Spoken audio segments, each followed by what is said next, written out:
The day was March 23rd of 2018. And it was a warm spring day. My wife and I, we like to garden, and we had our two grandkids there. We was all four of us out in the garden, just enjoying it.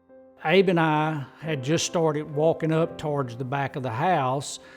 I saw him going up the stairs to the back porch. So I thought, well, Abe's up there on the porch. I could run out there and back my truck out of the road real quickly before he would realize that I was gone. And I backed my truck up where I wanted it off the roadway because I had a trailer attached.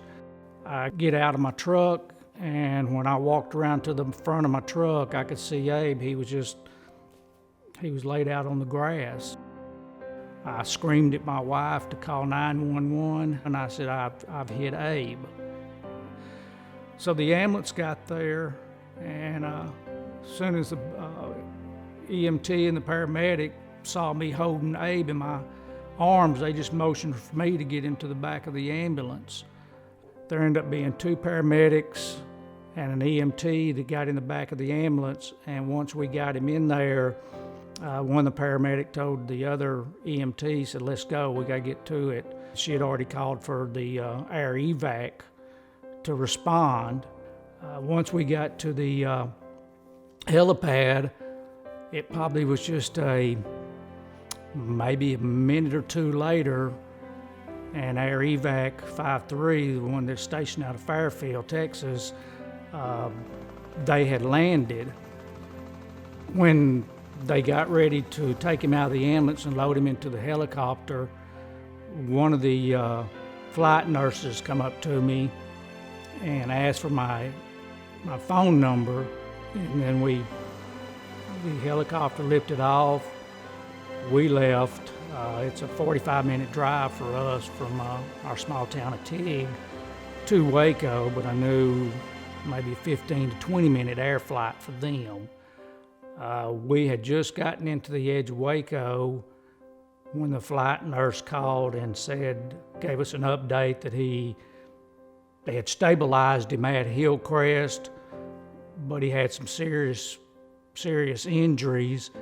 We knew that he was, in critical condition, but for the flight nurse to take time from treating my grandson, just enough time to make a phone call to give us an update, it just lifts you up so much, knowing that you got somebody there that they know they got a family that loves this patient, and they want the grandparents and our parents to know that they care about them too, and they want to keep them updated at all times on the care of the patient.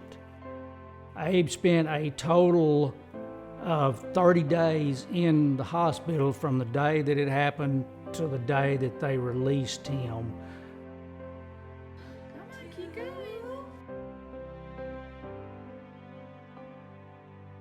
Abe's my buddy. I like to call him my miracle baby. He was right on the verge of death, and with the medical care going back from the ambulance personnel to the air evac 53 that flew him, and then the paramedics and flight nurses that rode in the ambulance from Waco to Temple to see after his care. It's all a joy to see how the training they go through and how critical Abe was, how that has paid off. To this day, I'd still like to see the flight crew and just thank them and give them a hug, just let them know how much I appreciate the care while they was, on the helicopter that they gave to my grandson and all.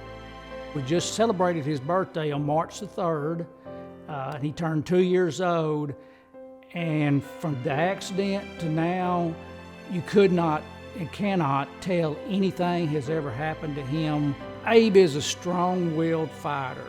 He's just full of energy, bubbly personality. He's always got a smile on his face. He's just a joyous child to be around.